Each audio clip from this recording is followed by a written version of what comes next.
Oi, então vamos dar continuidade agora, que já conhecemos um pouco mais sobre os temperamentos. Quero falar com vocês sobre o temperamento na infância. Até aqui a gente ofereceu para você material bruto. Oferecemos para vocês um conteúdo muito complexo que muita gente nem prefere nem apresentar, porque de fato ele não é o mais importante. Traz sim ali muitas coisas interessantes, muitas coisas necessárias para estruturar o conhecimento dos temperamentos, mas para aqueles que querem aplicar na sua casa, na sua família, é importante que você perceba daqui para frente o caminho que nós vamos traçar. Eu preciso começar agora a afinar mais o meu olhar. Parar de olhar para essa visão tão cientificista, de buscar os porquês, de buscar uma fórmula pronta, de buscar ali um conteúdo que explique e que pronto, está provado que é isso, que é aquilo outro. Porque como nós falamos, o desenvolvimento desse estudo se deu muito mais no campo da filosofia, muito mais no campo da compreensão da personalidade humana acerca da criação do mundo, da criação de Deus, do que num conteúdo científico. Embora muitos especialistas, muitos médicos, psiquiatras e psicólogos endossam e usam muito deste conhecimento para suas terapias, tanto que este assunto está em voga hoje, quase que virando uma moda, não é? Os 4 temperamentos. Mas eu quero agora deixar de falar tanto desta forma bruta, para a gente começar a afinar o nosso olhar e chegar aonde a gente realmente quer chegar. Ao temperamento do nosso filho. Eu quero começar aqui lendo uma fábula muito famosa para você, que talvez você já até conheça, então eu vou ler uma forma mais reduzida dela, mas que vai trazer exatamente a essência que eu quero te ajudar a compreender acerca de como olhar para os nossos filhos pelo seu temperamento. O nome da fábula é A Tartaruga e a Lebre, fábula de Esopo, que diz bem assim: a lebre estava caçoando da lerdeza da tartaruga. A tartaruga se abespinhou e desafiou a lebre para uma corrida. A lebre, cheia de si, aceitou a aposta. A raposa foi escolhida como juiz por ser muito sabida e correta. A tartaruga não perdeu tempo e começou a se arrastar. A lebre logo ultrapassou a adversária e, vendo que ia ganhar fácil, resolveu dar um cochilo. Acordou assustada e correu como uma louca. Na linha de chegada, a tartaruga esperava a lebre, toda contente. Essa fábula é muito interessante e traz uma lição moral de que devagar se vai ao longe. Mas eu não quero chegar nessa lição. Eu quero chegar na percepção de cada um dos personagens. Veja como nós começamos que a lebre estava caçoando da lerdeza da tartaruga. O temperamento na infância, ele se dá de uma forma muito pura. E não obstante, com muita facilidade, os pais tendem a olhar para aquela matéria bruta que se apresenta ali na frente dele, aquele ser que se revela de uma forma tão pura, tão inteira, tão intensa, e começa a dar características. E começa a dar então rótulos, a dar então codinomes, a dar então uma especificação acerca daquela manifestação. Nossa, mas que menina lerda! Nossa, mas esse menino é impossível, não dou conta como ele é imperativo, como ele é demais, ele não quer um minuto. Nossa, esse menino é cheio de vontade. Não, meu menino é um brinco, meu menino é ótimo, fica ali quietinho, fica horas ali sozinho. Não, meu menino, Nossa Senhora, meu menino, ele é todo simpático, ele é sorridente, mas menina não quer saber de nada sério, tudo que pega larga, vai deixando as coisas pelo meio do caminho, e é um peteco. Já conseguiu começar a compreender um pouquinho aqui do comportamento? E muitas vezes os pais vão imprimindo isso de uma forma tão negativa, mas quando a gente começa a estudar sobre o temperamento e falar, Então, vamos identificar o temperamento do seu filho, vamos olhar para o seu filho e ver o que você consegue perceber, como que ele age. O pai geralmente não sabe dizer, porque se prendeu num primeiro aspecto da pessoa. Se prendeu no primeiro aspecto ali das suas manifestações de uma forma tão negativa que chega a taxar isso como uma forma de, não, isso não é o meu filho. Deixa eu tentar ver o meu filho e vou tentar olhar por outra forma na hora desta pergunta. Não, isso aqui também é o seu filho. Essas reverberações, essas manifestações estão no seu filho, fazem parte do seu filho.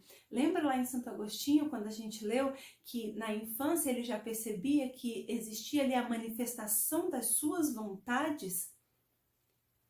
O que eu quero que a gente comece a olhar é como que as vontades do seu filho é expressada, como que ele manifesta as suas vontades. A partir desta manifestação das vontades, vamos buscar as circunstâncias que isso aconteceu e como que foi o desenrolar desta vontade. Tem crianças com um temperamento mais colérico que, quando ela quer uma coisa, ninguém muda ela de ideia. E, por exemplo, ela quer pegar, você está aqui mexendo alguma coisa e você está com essa caneta na mão. E ela quer porque quer pegar essa caneta e você, não, a caneta não, dá chocalho. Quer a caneta?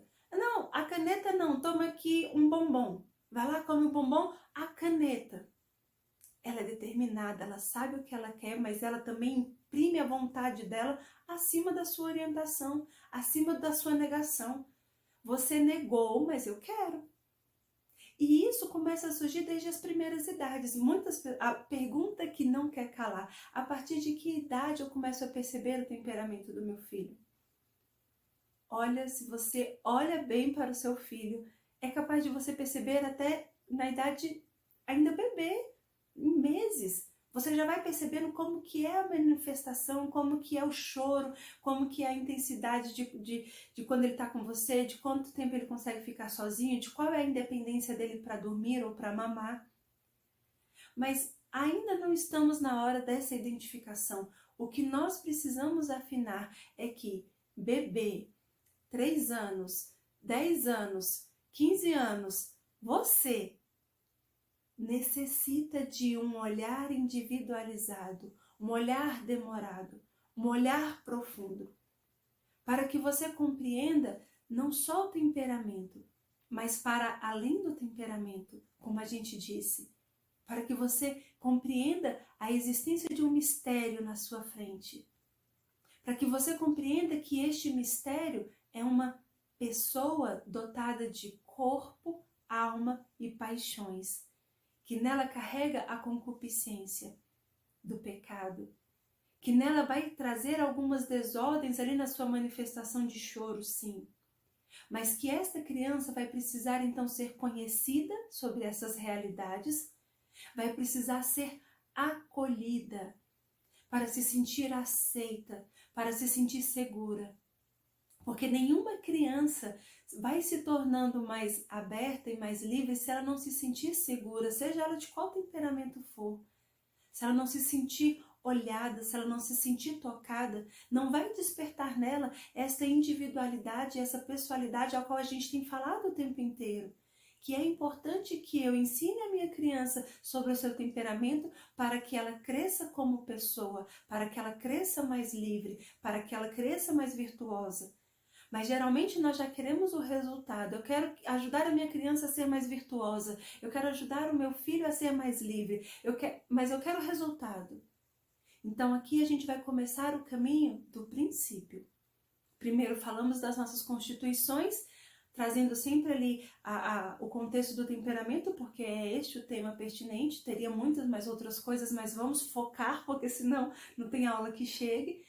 Mas compreendendo a sua constituição, compreendendo como ela é, eu preciso agora compreender como que vai ser o meu relacionamento com essa criança. Vai ser simplesmente olhar e taxar ali os seus comportamentos básicos e as suas tendências? Ou eu vou olhar para ela a partir da sua constituição, acolher quem ela é e dar para ela as possibilidades que ela tem? se isso não fosse uma fábula, se isso fosse na vida real, dificilmente uma tartaruga iria enfrentar uma lebre. Aliás, impossivelmente, né? Na regra, como assim uma tartaruga vai enfrentar uma lebre? Ela sabe que não pode, porque dentro dela tem este movimento da lerdeza, tem este movimento da preguiça. Para que ela vai se esforçar? Ela vai se esforçar porque antes de você mostrar para ela que ela não pode, você vai mostrar para ela que ela pode, que ela é pessoa, que ela nasceu para fazer muito mais do que ela imagina. Então, a sua filha, o seu filho, quando ali nas primeiras idades faz birra, faz isso, faz aquilo outro, você tem que usar das estratégias com ele para demonstrar aquilo que ele pode fazer. E eu não estou falando aqui de uma educação positivista que fala, nem lembro o nome agora da educação, aquela que não se fala não para a criança. Não, definitivamente não é isso. Os limites são extremamente necessários, porque aquela criança que dá birra, aquela criança que chora, aquela criança que se joga no chão, se você não coloca um limite ali no começo, ela vai se jogar no chão 5, 10, 15 vezes e a vida toda até ela conseguir o que ela quer. Isso começa lá no berço. Quando eu vejo que a minha criança está tudo bem, está de fralda trocada, está amamentada, está tudo certinho, e eu coloquei ela ali no berço, ela vai expressar a vontade dela.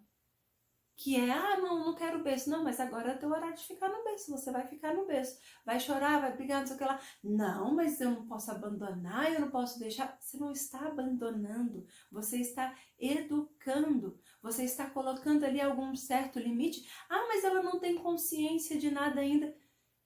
Ela tem consciência de que ela quer expressar a vontade dela. E você tem consciência de que você precisa educá-la desde o primeiro dia de vida.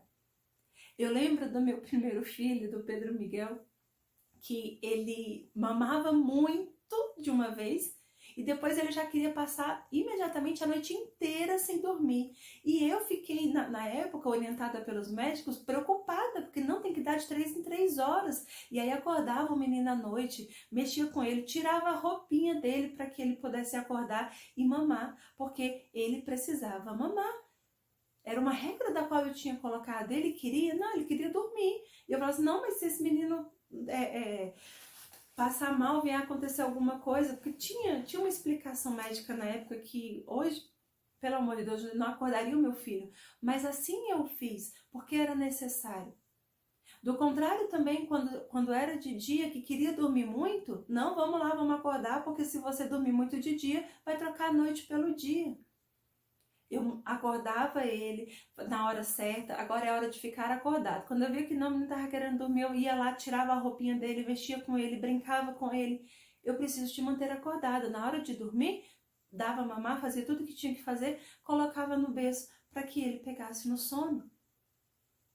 Ora, estava todo um contexto favorável, não tinha nada para dar errado. Por que a criança então não ia querer dormir na hora de dormir? Tem que querer dormir, se não tem nada de errado com a saúde, se não tem nada de errado com as rotinas que tem que estar sendo cumpridas, se não tem nada de errado com o contexto, inclusive emocional da mãe, não tem por que deixar que a criança traga essas suas vontades e venha expressar isso acima de tudo. Então a gente às vezes começa desde a infância a mal acostumar os nossos filhos a serem orientados pelos apetites simplesmente e não por quem eles são.